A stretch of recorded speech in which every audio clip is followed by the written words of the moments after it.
Now, I should say, for about 15 years, I organized the colloquium at the Institute for Advanced Study, and I always told colloquium speakers, there's 2 rules: never use slides, and if you have to break that rule, don't put too much on the slide because no one will understand it. So I'm going to break both those rules today because I'm going to tell a story. So I don't expect you to follow the mathematics. It's just going to go past too quickly, but it's a story. So if you get anything out of it, maybe you'll get the gist of the series of events. Well, we'll start off with the Siegel upper half space. That's the set of n by n symmetric complex matrices with imaginary part positive definite. So for n equals 1, this is the upper half plane. And the symplectic group acts transitively on it by fractional linear transformations, just as SL2 acts on the upper half plane. ABCD acts on Z by AZ plus B, CZ plus D. Check my Canadian Z, by the way. Stabilizer, the base point is I times the identity is the unitary group, which is generally called K in this picture. So the upper half plane is a symmetric space, G mod K.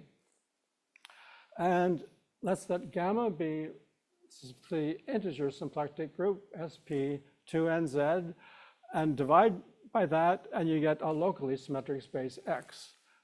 It's a G mod K mod gamma. This X is the moduli space of principally polarized abelian varieties of dimension n.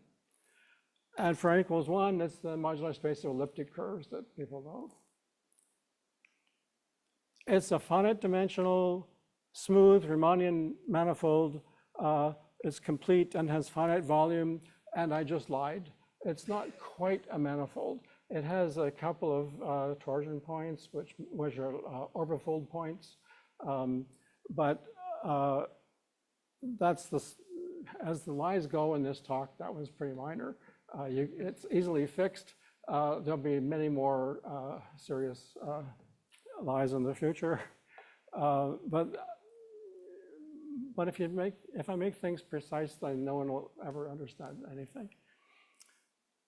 So for n equals 1, it's the modular curve. The right way to say this is with the adelic formulation. If you know the adelic formulation, then I don't have to say anything else because you'll know exactly how it goes. And if you don't know the adelic formulation, then just forget it.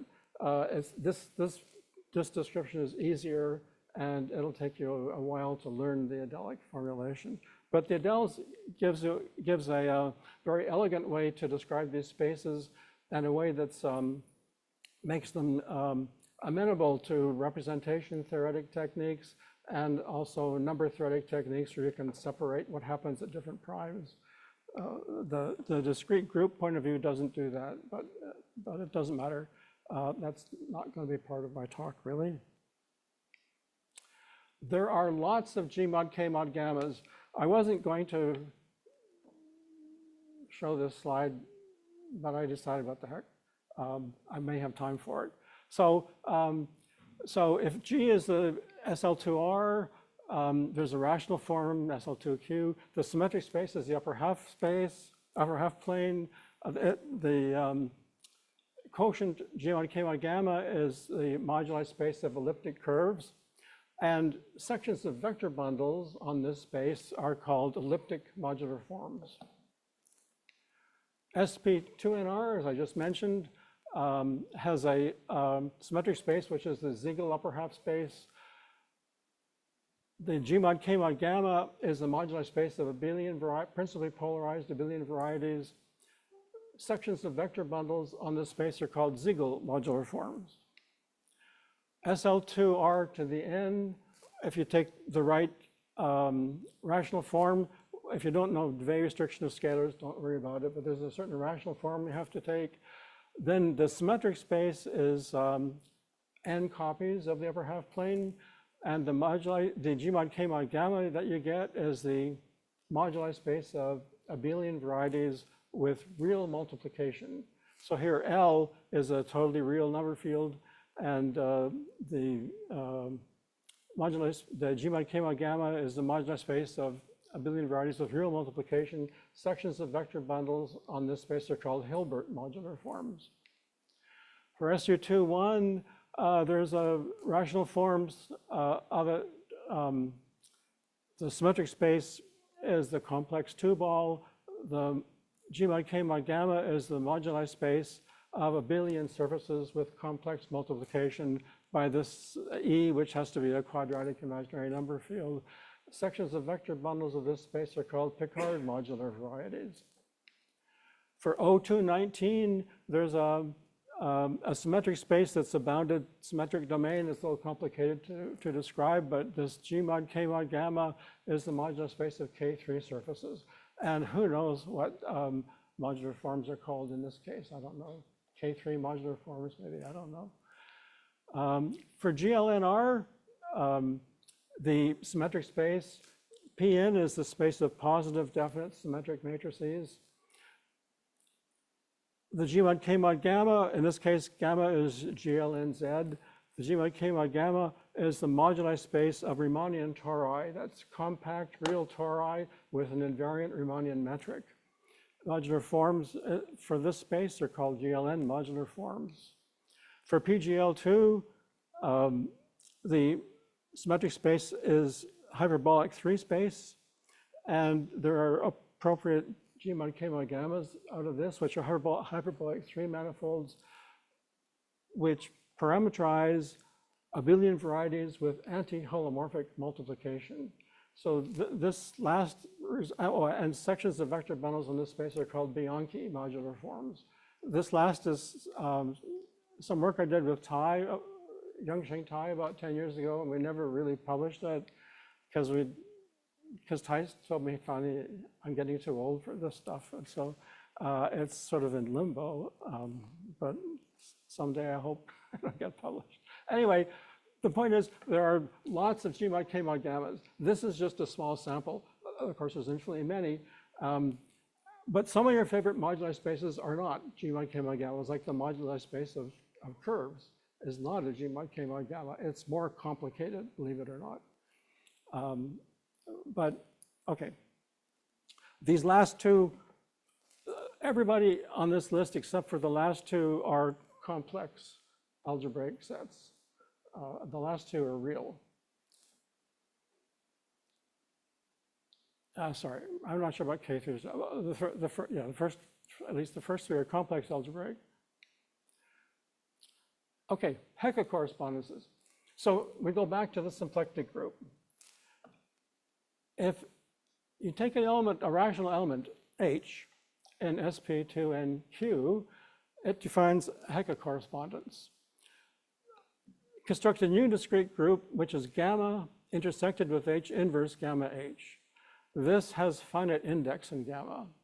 And so we get a correspondence on X, which looks like this. You take the upper half, Ziegel upper half space, divide by this gamma prime, this intersection, and it has two maps to the upper half space mod gamma, which are finite coverings. The first map takes a double coset gamma prime xk to gamma xk. That's just the obvious thing. And the second map takes gamma prime xk to gamma hxk.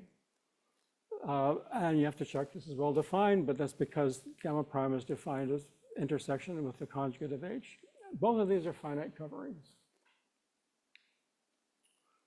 Hecke correspondences can be added and composed. Well, there's a problem composing them.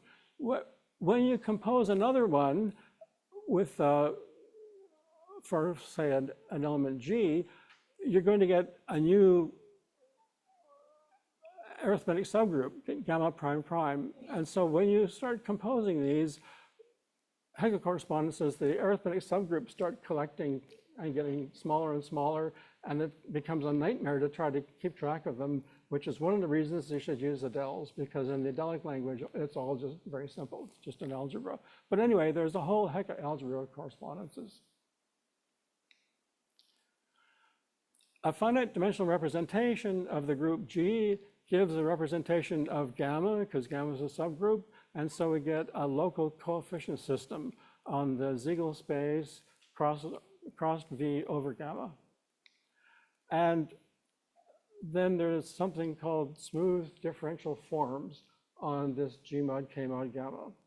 So these are smooth differential forms with coefficients in this local system, with the property that the integral of omega wedge star omega is finite, and the integral of dx wedge star d wedge star of d omega, sorry, integral over x d omega wedge star d omega is also finite. Such forms are called L2 forms. And so we get a complex of L2 forms because there's the same condition on the differential form as on its differential. And the maps P and Q of this Hecke correspondence are finite to 1. So you can lift a differential form by pulling it up, and you can also push a differential form down because you just add over the finitely many points in the fiber. So we get an action of the Hecke algebra on the L2 cohomology. That's the cohomology of this complex is called the L2 cohomology, and the Hecke algebra acts on this complex, acts on this cohomology group. In 1981, Arthur calculated the L2 Lefschetz number, the Lefschetz number for this action. So once again, X is our G mod K mod gamma. E rho is a local system on X that comes from a representation of the group. L2 cohomology is given by L2 differential forms, kernel, modulo, image in that sequence that I wrote down. The Hecke correspondence acts on this, and so the Lefschetz number is the alternating sum of the traces of the induced map.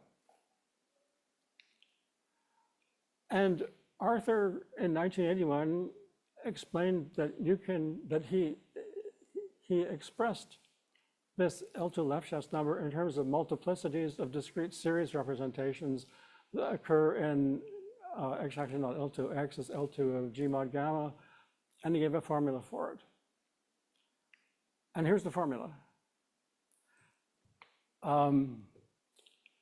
So I looked at this. Actually, I looked at it in 1979 because it takes a while to get something published. And I said, why should I care about this?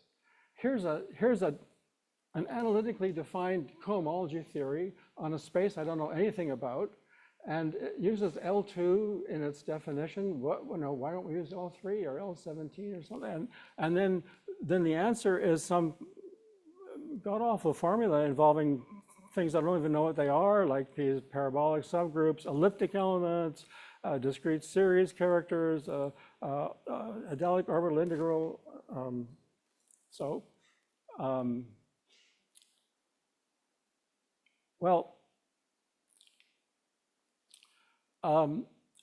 The space X is a quasi-projective algebraic variety and has a compactification, the Bailey-Borel compactification, which is algebraic and projective. In 1982, right after Arthur's paper, Steve Zucker published his conjecture that the L2 cohomology of X, which is just the interior of this singular space, should coincide with the intersection cohomology of the Bailey-Borel compactification. And it's this compactification, the L2 cohomology should coincide with intersection cohomology. And there was a lot of people who worked on this, and eventually Zucker's conjecture was proven by Leingha and Saper and Stern. And so Castle and Arthur went back and said, can you interpret Arthur's formula as a Lefschetz fixed point formula?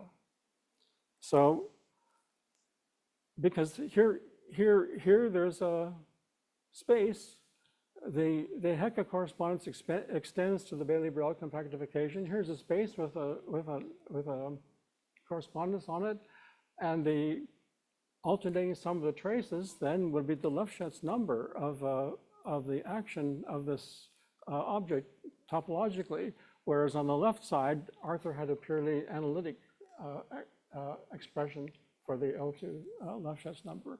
So can you interpret this? And there's a reason that one would want to compare this with, possibly with characteristic P. I won't get into that. Well, the L2 differential forms actually form a sheaf on the Bailey-Burrell compactification. They're differential forms on the non-singular part, but if you have a point in the boundary, as a sheaf, you just, what is it as a pre-sheaf? You take a little neighborhood of that point, intersect that neighborhood with the non-singular part, and take L2 differential forms on that part, on that much. So you get a sheaf actually on the closure. And the intersection cohomology is a sheaf as well. And there was already a Lefschetz fixed point theorem for sheaves, or for complexes of sheaves. In 1965, Grothendieck-Illicy explained that if you have a complex of sheaves on a stratified space and a correspondence with the lift to the complex of sheaves, then the action, the trace of the correspondence, Lefschetz number, acting on the cohomology with coefficients in this complex of sheaves is a sum over fixed point components of local contributions from each fixed point component.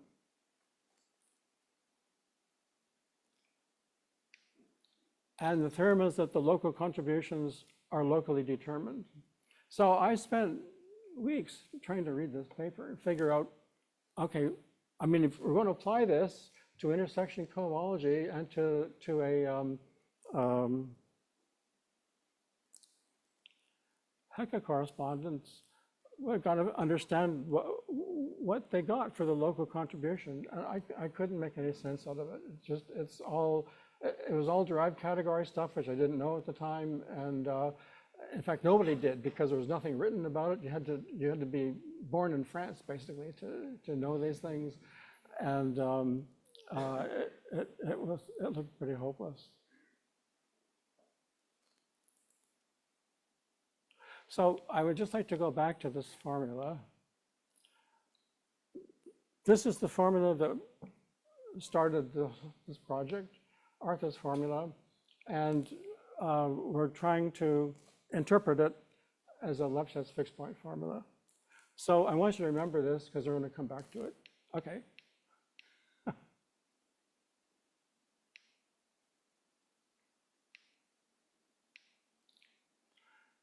So Bob McPherson and I thought about this, and we realized that if you have a complex of sheaves on a space and a correspondence, if the correspondence is contracting near a fixed point set, then the local contribution to the Lefschetz number is just the trace of the induced map on the stock cohomology.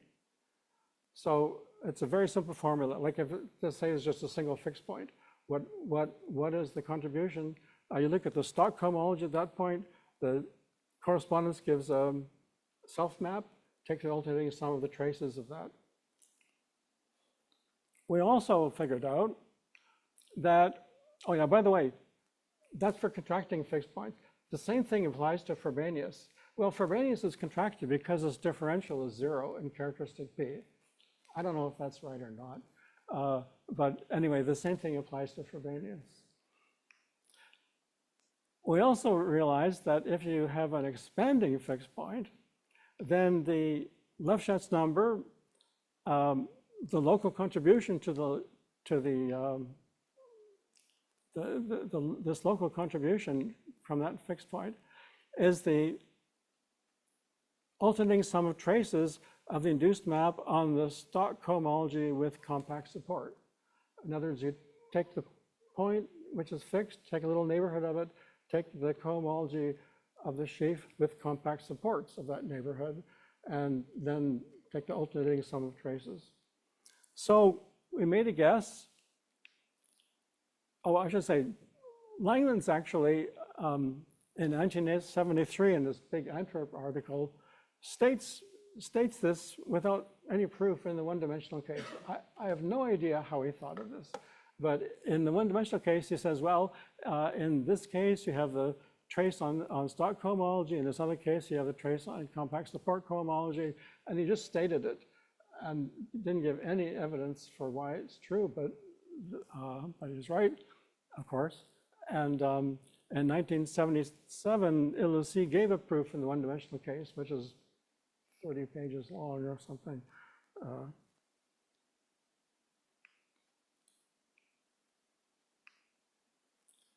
Okay, so McPherson and I figured out the answer for what we call hyperbolic fixed points. Suppose you have a stratified space, a correspondence on this space, a complex of sheaves, sorry, I should say compact stratified space, a correspondence, complex of sheaves on this space.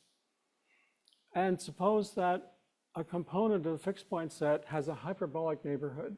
So that means that it's a neighborhood in which some areas, some parts are contracting and other parts are expanding.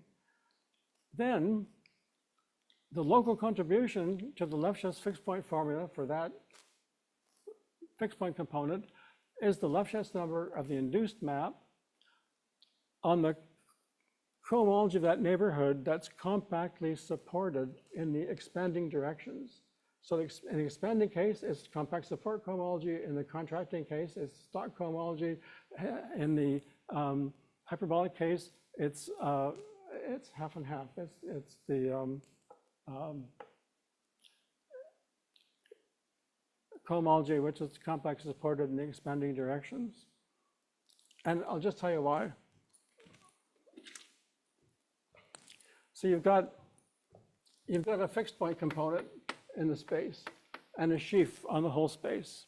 You take a little neighborhood of the fixed point component and you set the sheaf equal to 0 outside, and then you take boundary conditions with compact supports where the correspondence is expanding. Then you apply the Grothendieck fixed point theorem to that. And it says that the Lefschetz number on the whole thing is a sum of local contributions from the fixed point set. That's all it says. It looks like it says nothing else. It says that the Lefschetz number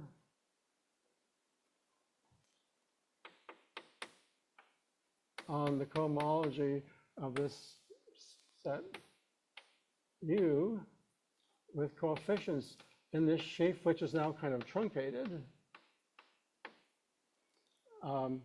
is equal to the local contribution on F. But near F, you haven't changed the sheaf at all. It's the original sheaf near F. So this is, but because of the Grothendieck's theorem, that the local contribution depends only on a neighborhood of F, this is also equal to the Lefschetz number on HI of U of the original sheaf. So Grothendieck wasn't such a dummy after all. That just says that says that the local contribution is exactly the contribution of stuff. I'm hiding something here. What you need to know is that because the map is hyperbolic, it's contracting in these directions and expanding in these directions, then it induces a correspondence on this sheaf, with these boundary components. Without the hyperbolic condition, you wouldn't get the induced map. So that takes work, and geometrically, if you think about it, it's not too hard to see, but when you write down the proof, like everything else here, it uses upper stars and lower shrieks and stuff like that, and it looks like a huge computation in the calculus of the derived category, but that's the idea. So now we've got what we need, a a way of calculating the local contributions to the fixed points for a Hecke correspondence. Local contribution for each fixed point is the alternating sum of traces of the induced map of the cohomology of the neighborhood of the fixed point set with compact supports in the expanding directions. There's a problem. On the Bailey-Borel compactification, the fixed points are not hyperbolic. They do horrible things. You can have a fixed point like this, and then points in the neighborhood can wander out and then come back arbitrarily close. And other points will wander out not so far and come back arbitrarily close. And other points will wander out somewhere here and come back. It's just horribly not hyperbolic. It looks more like a dipole, magnetic dipole or something. But they are hyperbolic on the reductive Borel-Serre compactification. So it turns out there's another compactification of each J mod K mod gamma called the reductive Borel-Serre compactification. And it maps to the Bailey-Borel compactification.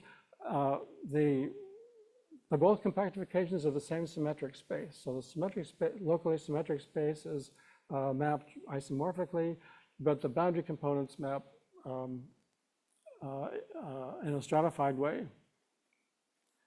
Reductive Borel-Serre is not an algebraic variety. Bailey-Borel is an algebraic variety. Reductive Borel-Serre is not an algebraic variety. But it's trying to be.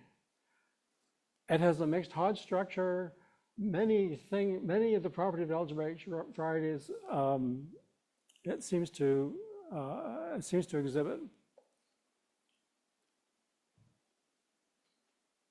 Well, we're still in trouble. We're still in trouble because what's going on? We have oh, that's still wet. So we have the L2 cohomology. And here we have Arthur's formula. And this is isomorphic to the intersection cohomology of the Bailey-Borel compactification.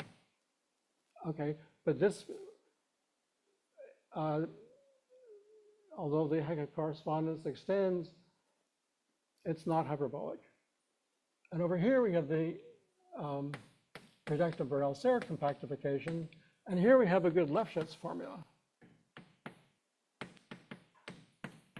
At least a hope for a good Lefschetz formula because the correspondence is hyperbolic here.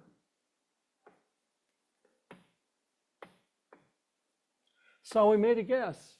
Maybe the intersection cohomology of this guy is the same as the intersection cohomology of that guy. Then we'd be in a good shape. So I made a guess. Maybe the intersection cohomology of these two compactifications is the same, and we couldn't prove it. We tried and tried and tried and couldn't prove it. Later, Safer proved it in 2000 and 2005, and he never published it. And that's another very sad story. It was accepted by the annals, but it was like 100 pages long. And they said, cut it down to 50 pages and you've got it. But he couldn't do it. And he kept saying, you got to publish all 100 pages. He said, we're not going to do it. And so it was a fight, which was never resolved. And so finally he posted it on the archive in 2005. So this result was never published, but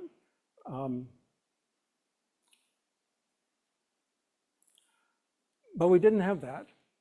So instead we found something else. We got together with Günther Harder and discovered something called weighted cohomology. So on the reductive Borel-Serre compactification, near each stratum, there's a torus action which shrinks and expands to and from the stratum. And when you apply this to differential forms, the differential forms grow and shrink. And so that means that the cohomology at the boundary gets divided up into weights under this torus action, so that you can describe the stock cohomology as a sum of pieces corresponding to different weights of this torus action. And we discovered how to truncate the sheaf of differential forms according to weight truncations instead of degree truncations. So with intersection cohomology, you take the differential forms on the non-singular part, push it into the whole space, and then kill all classes in cohomology beyond a certain degree. Here, we do the same thing, but we kill classes beyond a certain weight. And that could occur in different degrees, but we called this weighted cohomology. It was we arrived at it naturally, but then when we started talking about it, people said, well, Günther Harder had been trying to do this for years. So we finally got together with Harder and wrote up this paper on weighted cohomology. And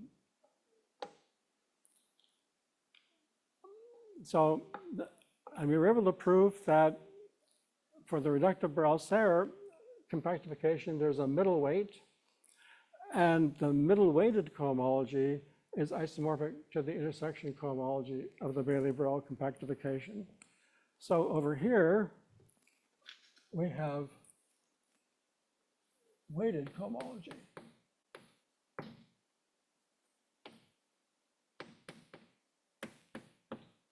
And now there's a chance for a Lefschetz formula. We're going to apply this local contribution calculation to this weighted cohomology theory and compare it to Arthur's formula over here for L2 cohomology.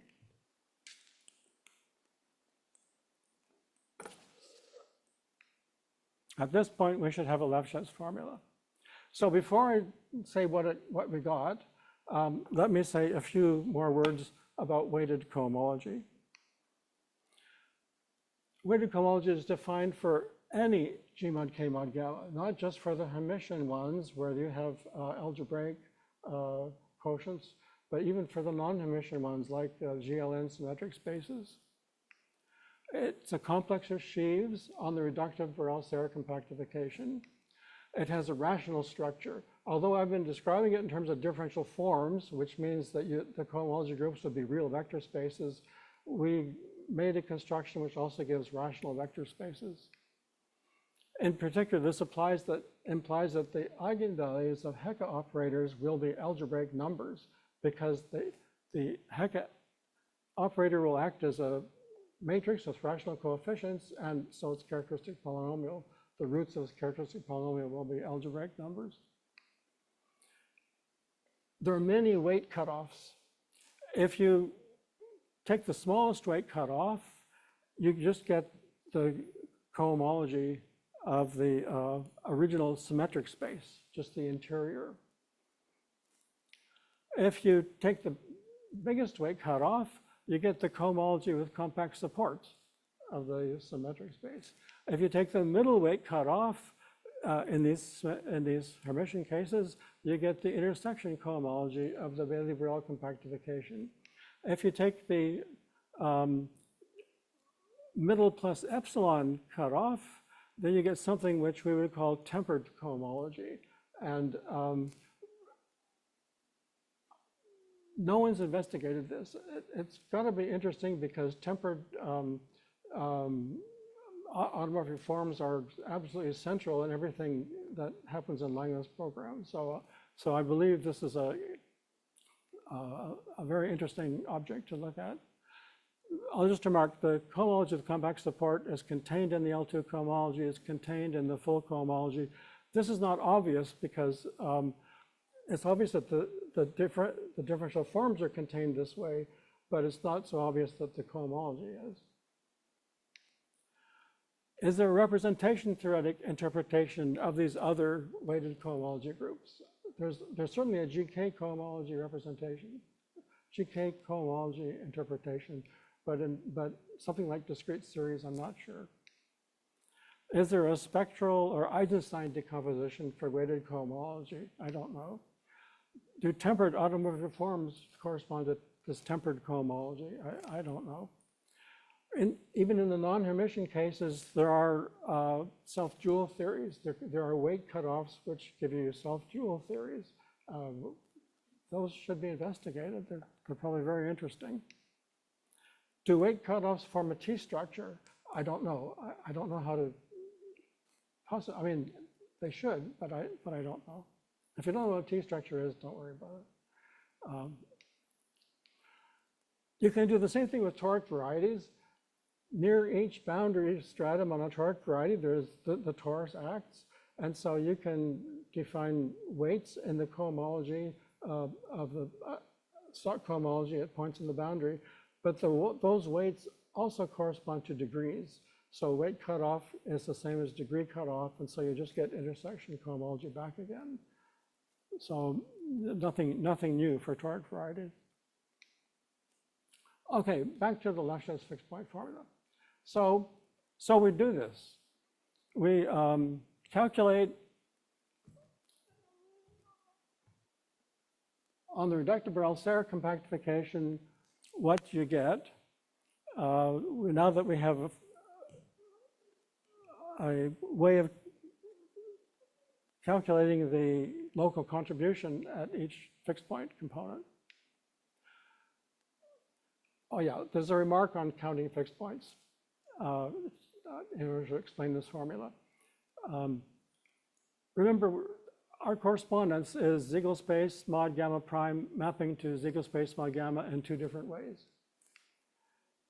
Gamma prime xk goes to gamma xk and gamma hxk. If this point is fixed under the Hecke correspondence, that means that these two double cosets are equal to each other. And so that means that there's an element t in gamma, so that xk equals thxk. In other words, this xk equals thxk. And so that means that the element th fixes the point xk in the symmetric space. So this guy th is an elliptic, what's called an elliptic element. It's in a compact subgroup. It's also in the double coset of H. So when you have a fixed point for this Hecke correspondence, you get an elliptic element in the same double coset. Okay. Here's Arthur's formula again. Doesn't look any better yet. Well, okay. Well, I'll explain. The first thing here is a sum over parabolic subgroups. Well, what do you know? Those are exactly the strata in the reductive Borel-Serre compactification. Arthur was working on the reductive Borel-Serre compactification his whole life and he never knew it. Well, maybe he did know it, but anyway, well, no, because it hadn't been even defined at that point. But he's adding over the strata in the reductive Borel-Serre compactification. This is a sum over elliptic elements. Remember I said that each time you have a fixed point, you get an elliptic element in the double coset. So these elliptic elements are identifying the fixed points. The H here is the characteristic function of the double. This H is written in the language of the Hecke algebra, but what I mean is the characteristic function of the double coset involved. So this kills everything that's not in the double coset. And this orbital integral, a Delic orbital integral, just counts the number of fixed points. So these two terms count the fixed points for a given characteristic little gamma. Then this is the Euler characteristic of the fixed point component. The whole component contributes according to its Euler characteristic. There's some more factors, and then there's this phi sub m of gamma mu. Now, in Arthur's formula, this is a discrete series character. I'm glad that the organizers gave me an extra hour to explain discrete series. Let's just say they are natural infinite dimensional representations of the group, and Harris trying to figure out how to make sense out of the character. And if you look inside a picture of the Lie algebra and divide it into Weil chambers, in each Weil chamber, the discrete series character is a linear combination of finite dimensional characters, but that linear combination bounces around as you move from chamber to chamber. And in a way which appears to be sort of random, Harris-Chandra felt those numbers were just random numbers. On the other hand, what we got is every point in the boundary has some expanding directions and some contracting directions. And so we just take the cohomology and we wrote it as the algebra cohomology and figured out with the weight cutoff, we get a certain sum of roots and weights. So what we got here was a certain sum of roots and weights. What Arthur got was a discrete series character. Enter Robert Kottwitz. Kottwitz was watching this story with tremendous interest. And I have to say, his depth of understanding and technical ability just surpasses anything I've ever seen. He was just amazing. He knew in what direction to go and what each thing meant, each little symbol meant. He wrote so many technical papers solving enormous problems in number theory.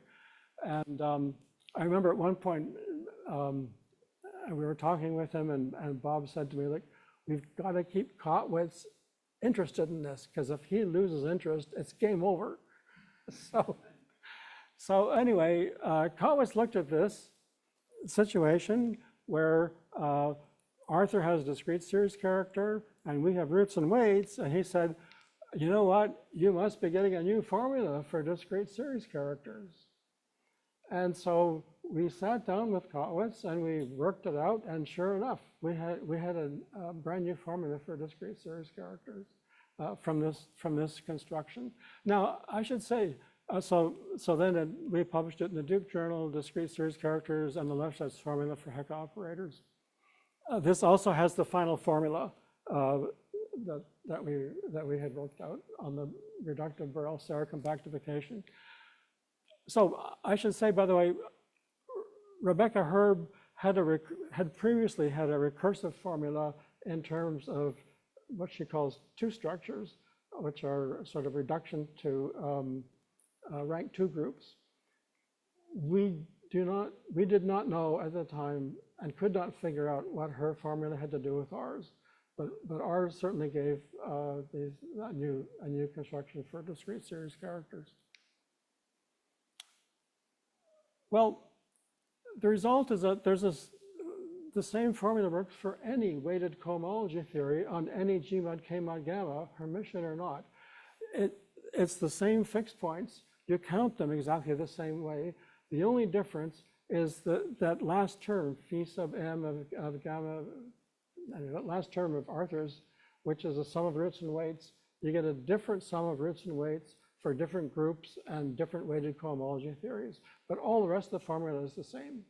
So in this paper with Kottwitz, we published the general formula.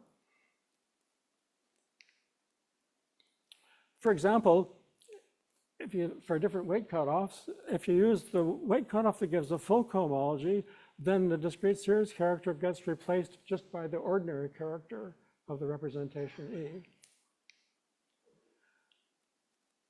Okay, there are 3 further developments beyond this. So that paper was the end of explaining Arthur's formula. I should say, therefore, we gave a new proof of Arthur's formula. And in the process, we discovered that Arthur had made a little mistake, which he was very embarrassed about. It was just a minor mistake, rationally split versus real split. It didn't matter. We gave a new proof of Arthur's formula and an extension to all weighted cohomology theories for all G mod K mod gammas. Well, there are a few other developments. In 1998, Jens Franke considered something he called weighted L2 cohomology.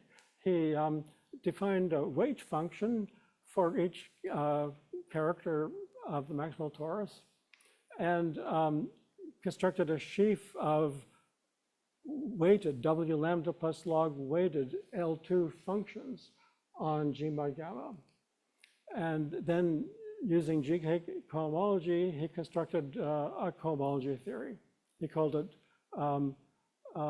weighted L2 cohomology. He used the L2 differential forms, for which the L2 growth function is multiplied by this weight. And he proved that his weighted L2 differential forms are represented by automorphic forms. So this is a conjecture of Borel, and it meant that automorphic forms can always give all these cohomology classes. And then in 1999, Arvind Nair proved that Franke's weighted L2 cohomology agrees with our weighted cohomology. So these turned out to be the same. Therefore, our weighted cohomology is rationally defined, is defined in all G mod K mod gammas, and is represented by automorphic forms. So that's the whole story. One more development. These discrete series character formulas use functions on cones. Cone decompositions, you chop a cone up and you have something called the characteristic function of the cone, and then you have the dual cones, and you add those and do all kinds of complicated combinatorics. This sort of combinatorics Langlands had already run into in Langlands combinatorial lemma, but the appendix to our paper with Kotwitz has a whole bunch of analysis of combinatorics of cones. There's another formula, Herb's formula for discrete series characters using two structures also has combinatorics of cones involved. And finally, there's another Lefschetz formula in characteristic P for the symplectic group due to Sophie Morel, and her formula uses endoscopy. So what do these have to do with each other? Because they're all should be doing the same thing. Recently, Richard Ehrenberg, Margaret Reddy, and Sophie Morel have done 3 papers explaining how to use simply combinatorially to go from one of these formulas to the other formula. And it's a total mess. I don't know how they did it. The combinatorics goes on for page after page after page, complicated algebra, but they basically showed that all of these formulas are equivalent and how to get between them. So a generalization of combinatorial identities for discrete series constants, sharing pizza and n dimensions, that's a fun one, and pizza and 2 structures. These are Rebecca Herb's 2 structures. In the next half hour, I'll discuss these as well.